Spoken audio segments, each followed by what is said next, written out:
오늘은 조금 특별한 이야기를 해보려고 합니다. 어느 해피엔딩으로 점철된 드라마처럼 마냥 행복한 이야기가 아닙니다. 지금부터 할 이야기는 아직 끝나지 않은 음모와 그들의 계획에 의해서 일방적으로 명예살인을 당해야 되었던 어느 존재에 관한 이야기입니다. 저는 지금 두렵습니다. 그 존재를 살해했던 그들은 어린아이를 등원시키는 어머니들도 평범하게 회사에 다니는 직장인들도 어느 누구나 알 법한 미국뿐만 아니라 전 세계의 정재계를 주름 잡는 사람들이니까요. 그럼에도 알을 깨려고 하는 이유, 드디어 오랜 핍박이 끝나고 희망이 조금씩 보이고 있기 때문입니다. 2025년 12월 18일, 미국 연준이 리플을 드디어 은행으로 인정했습니다. 여러분, 리플의 은행 진출은 처음부터 당연한 결과였습니다. 리플은 비트코인의 느린 속도와 높은 수수료를 개선하기 위해 만든 화폐로 처음 설계했을 때부터 높은 효율과 적합한 기술로 국제 송금에 최적화되어 있었습니다. 특히 국제 송금 시스템을 주름잡던 스위프트의 자리를 위협할 차세대 슈퍼스타입니다. 스위프트는 기존 정체된 아날로그 시스템에서 통신망을 통해 화폐를 전송합니다. 한국에서도 중간 유통망을 거치면 원가 100원짜리 토마토가 동네 슈퍼마켓에서 5,000원에 팔리듯이 스위프트가 주도하는 국제 송금 시스템도 마찬가지입니다. 기본 3일에서 5일 정도 걸리며 수수료는 송금 금액의 1% 미만으로 책정되지만 여러 중개 은행을 거칠 경우 그 비용과 기간이 급격하게 늘어나게 됩니다. 반면 리플은 분산 원장 기술로 유통망을 거치지 않고 직접 연결해서 송금합니다.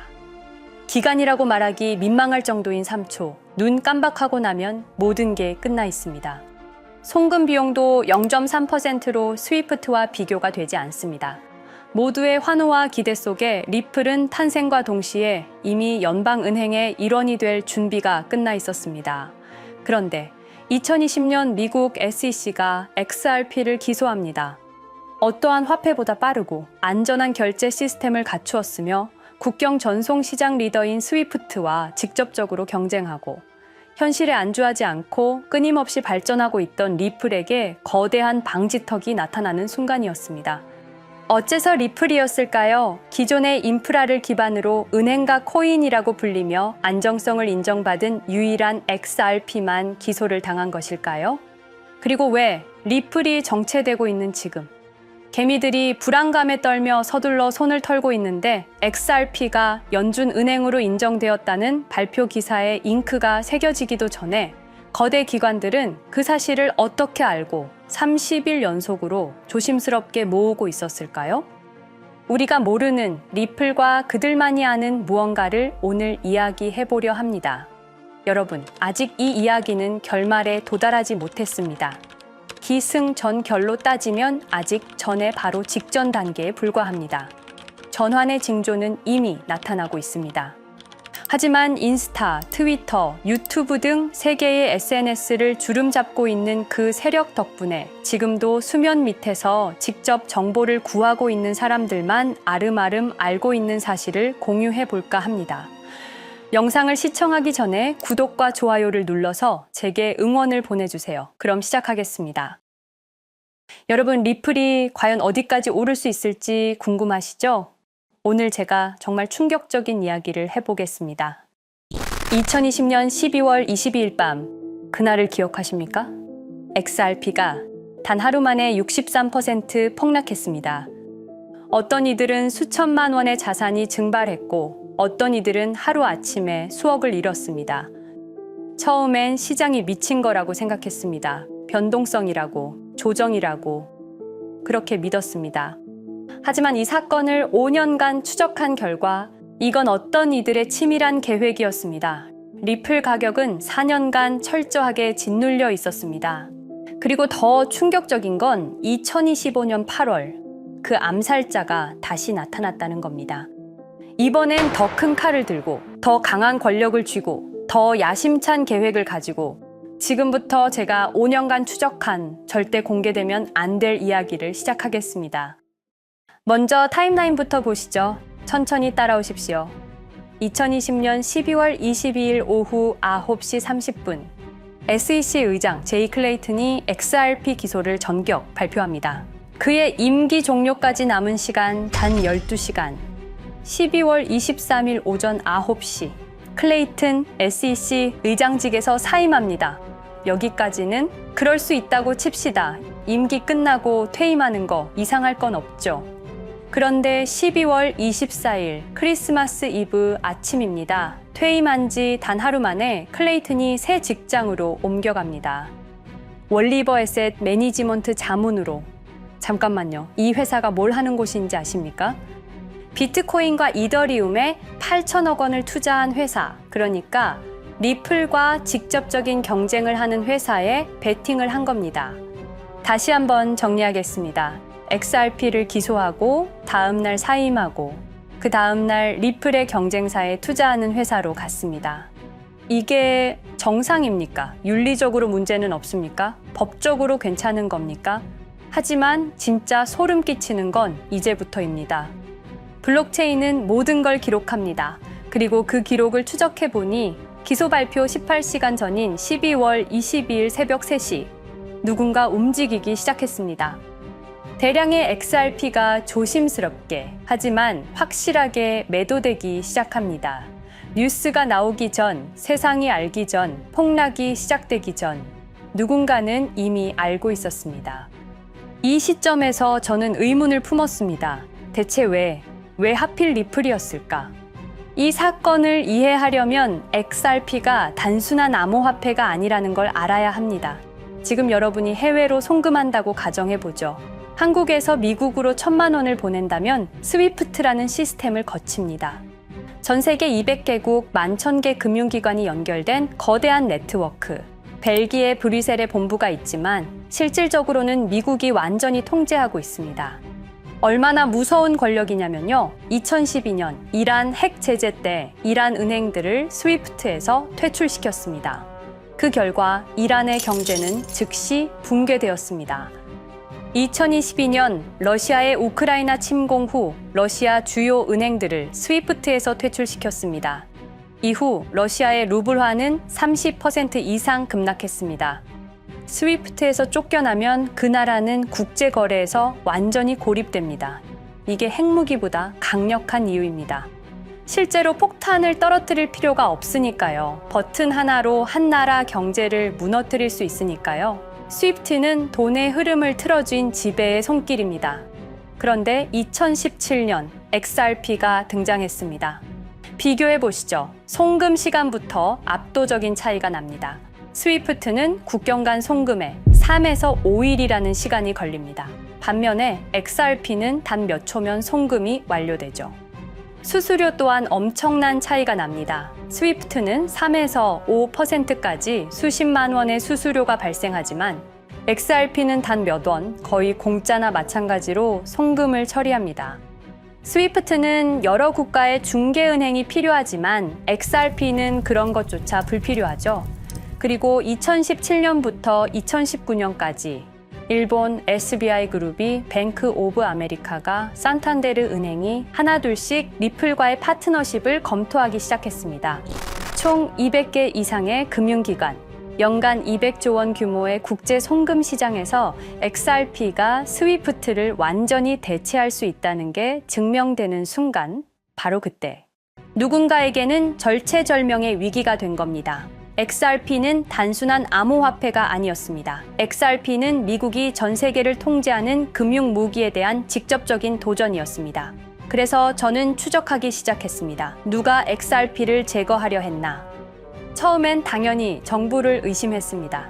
SEC니까요. 미국 정부 기관이니까요.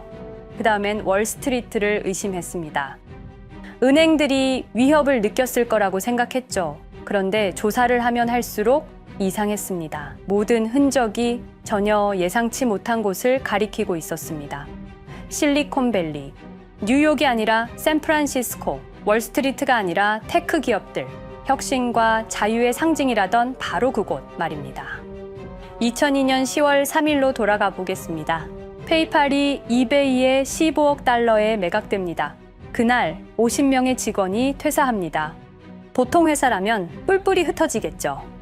각자 길을 가고 연락도 끊기고, 그런데 이들은 달랐습니다. 그들은 네트워크를 만들었습니다. 서로의 회사에 투자하고 서로를 임원으로 영입하고 서로의 성공을 발판 삼아 더 크게 성장하고, 20년이 지난 지금 그들이 창업하거나 투자한 기업들의 시가총액을 합치면 우리나라의 GDP보다 큽니다. 2007년 포춘지가 이들에게 특별한 이름을 붙였습니다. 페이팔 마피아.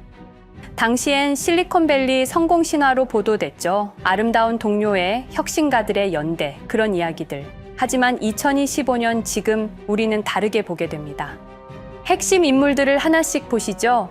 피터 틸, 1998년 페이팔 공동 창업, 2002년 억만장자 등극, 2003년 그는 새로운 게임을 시작합니다. 팔란티어, 9.11 테러 직후였습니다. 미국은 공포에 떨고 있었죠. 피터 틸이 말했습니다.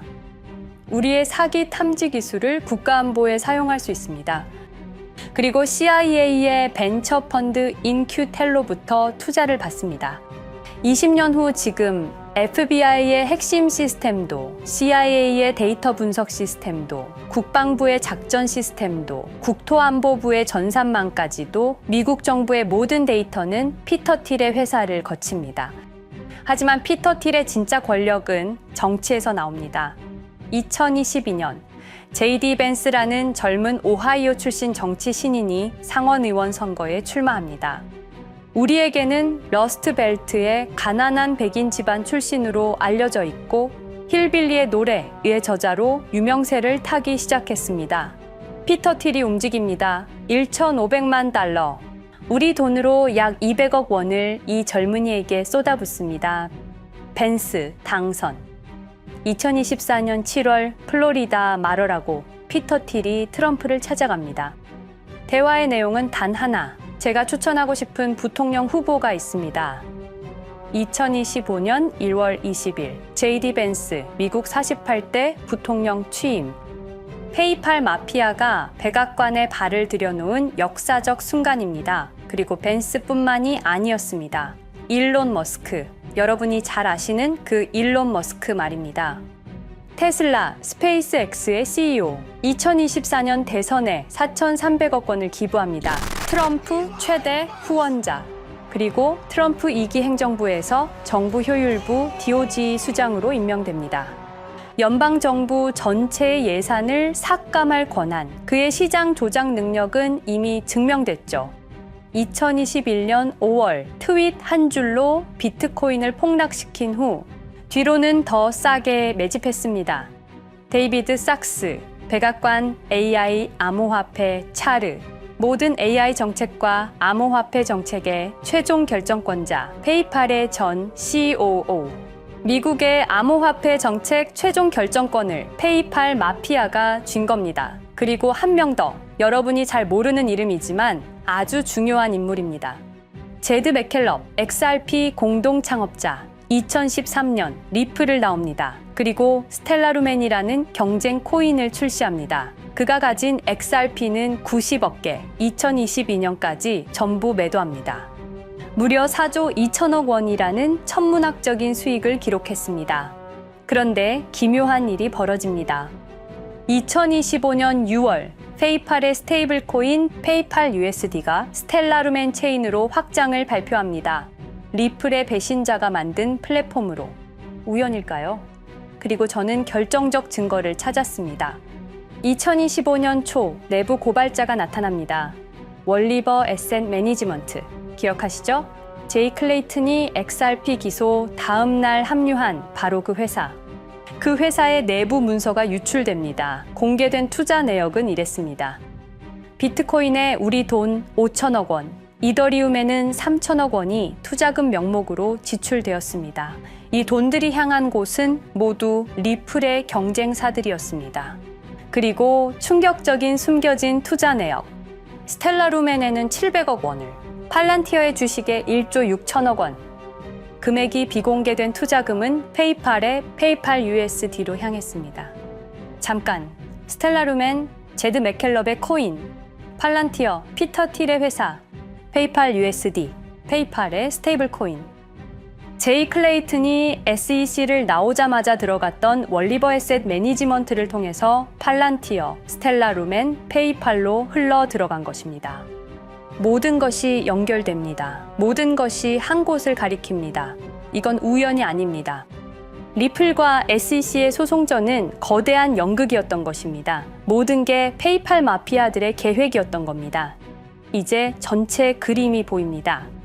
페이팔 마피아의 리플 제거 작전, 이제 전부 재구성할 수 있습니다. 제드 맥켈럽이 XRP 공동 창업자로 참여하여 핵심 기술을 습득. 2013년 의도적으로 갈등을 벌인 후 퇴사. 그것도 90억 개의 XRP를 보유한 채로 말이죠. 시한폭탄을 설치한 겁니다. 피터 틸의 팔란티어, 2003년 CIA의 인큐텔 펀드 투자로 창업. 2020년까지 FBI, CIA, 국방부의 핵심 시스템을 장악하게 됩니다. 미국 정부 전체를 들여다볼 수 있게 된 겁니다. 2018년 6월, 우리 모두가 아는 바로 그 SEC 기업금융국장 윌리엄 힌먼의 발언. 이더리움은 증권이 아니다. 의도적으로 리플의 가격만 억누르려던 치밀한 계획이었습니다. 제이 클레이튼, 임기 12시간을 남기고 리플을 기소. 사임 이후에는 곧바로 리플의 경쟁사에 투자를 하는 회사의 자문으로 합류. 그야말로 치명타를 먹인 셈이죠. 2023년 8월, 페이팔은 페이팔 USD라는 스테이블 코인을 출시합니다. 그리고 2025년 6월에는 스텔라 루멘 메인넷으로의 확장을 발표했습니다. 제드 맥켈럽은 XRP를 매도한 자금으로 스텔라 루멘을 개발하게 됐죠. XRP를 대체할 완벽한 준비를 한 겁니다. 트럼프 2기 행정부 출범으로 페이팔 마피아들의 계획이 완성 단계에 접어듭니다. JD 벤스는 부통령으로, 일론 머스크는 정부 효율부 수장으로, 데이비드 sak스는 AI 암호화폐 총책임자로, 피터 틸은 트럼프 인수위의 공동의장 자리에 오릅니다. 페이스북의 모회사인 메타의 로비 비용을 보면 확실히 알 수 있습니다. 2024년 로비 비용으로 역대 최고 금액인 약 2,400억 달러를 지출했습니다. 로비스트 수도 2016년에는 31명에 불과했지만 2024년에는 의원 8명당 1명 꼴인 65명으로 늘어났죠. 정치 권력을 장악하기 위한 그들의 야욕이 그대로 드러나는 부분입니다. 데이비드 sak스, 백악관 입성 후 단 2주 만에 리플이 수년간 워싱턴에 배치한 로비스트들을 전원 축출했습니다. 겉보기에는 이해관계 충돌이라는 명분을 내세웠지만 실제로는 경쟁 세력을 제거하려는 목적이었습니다. 리플의 스피커 역할을 할 마지막 정치적 통로마저 차단이 된 겁니다. 완벽한 계획이었습니다. 그런데 SEC와 리플의 소송전에서 그들이 예상치 못한 일이 벌어집니다. 2023년 7월 아날리사 토레스 판사의 판결. XRP 자체는 증권이 아니다. SEC는 즉시 항소했고 리플도 여기에 부분적으로 항소를 하게 되죠. 법정 공방은 끝이 어딘지도 모르게 이어졌습니다. 그리고 2025년 8월 놀랍게도 양측 모두 항소를 취하합니다. 5년 동안의 전쟁이 드디어 끝이 나게 된 순간이었습니다. 리플은 승리했습니다. XRP 가격은 무려 5,000원에 근접하게 상승했고 수많은 자산 운용사들의 XRP, ETF 신청 물결이 이어졌습니다. 그리고 리플은 히든로드를 12억 5천만 달러의 인수, 리플 프라임이라는 이름으로 새롭게 출범시켰습니다.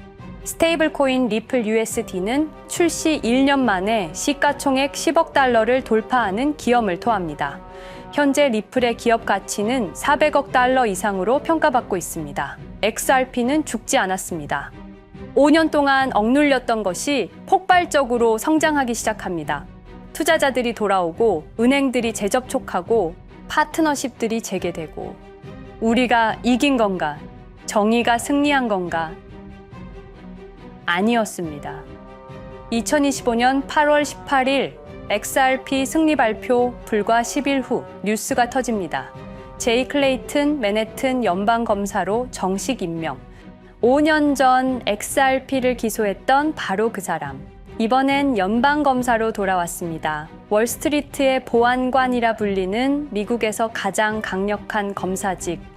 형사 기소권, 월스트리트 전체 감시 권한, 금융범죄 수사 총괄, 더 큰 칼을 들고 돌아온 겁니다.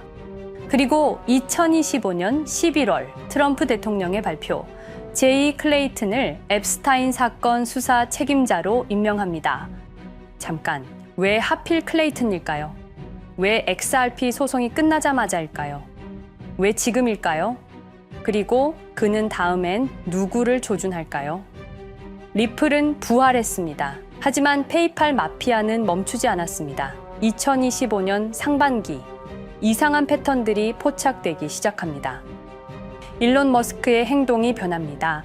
xAI에 추가 투자가 급증했고 테슬라 AI 개발에 급가속을 하기 시작했습니다. 그리고 이상하게도 특정 AI 기술에 대한 공격적 언급이 증가했습니다. 일론 머스크답지 않았습니다. 그리고 2025년 3월 한 AI 코인의 공식 계정이 일론 머스크의 X라는 플랫폼에서 갑자기 사라집니다. 노출 제한을 당했고 광고 계정들도 정지가 됐습니다. 특정 코인에 관련한 영상들이 전부 삭제되었습니다. 왜일까요? 이 코인에는 특징이 있습니다. 진짜 AGI 구현 가능한 탈중앙화, AI 네트워크로 평가받고 있는데 초당 수십억 단위의 연산 처리가 가능한 정도입니다. 수백만 개의 노드가 연결된 분산 뉴럴 네트워크, 이건 테슬라도 구현하지 못했습니다. 메타도 구현하지 못했습니다. 중앙화 시스템인 오픈 AI가 꿈도 꿀 수 없는 것입니다. 이 코인만이 유일하게 성공했습니다. 그런데 시가총액은 테슬라의 500분의 1 수준에 머물고 있습니다. 질문 드리겠습니다. 이렇게 혁신적인 기술인데 왜 플랫폼에서 차단을 당하고 검색조차 되지 않으며 알고리즘에서 철저하게 배제당하고 가격은 또 왜 이렇게 낮은 걸까요? 답은 하나입니다.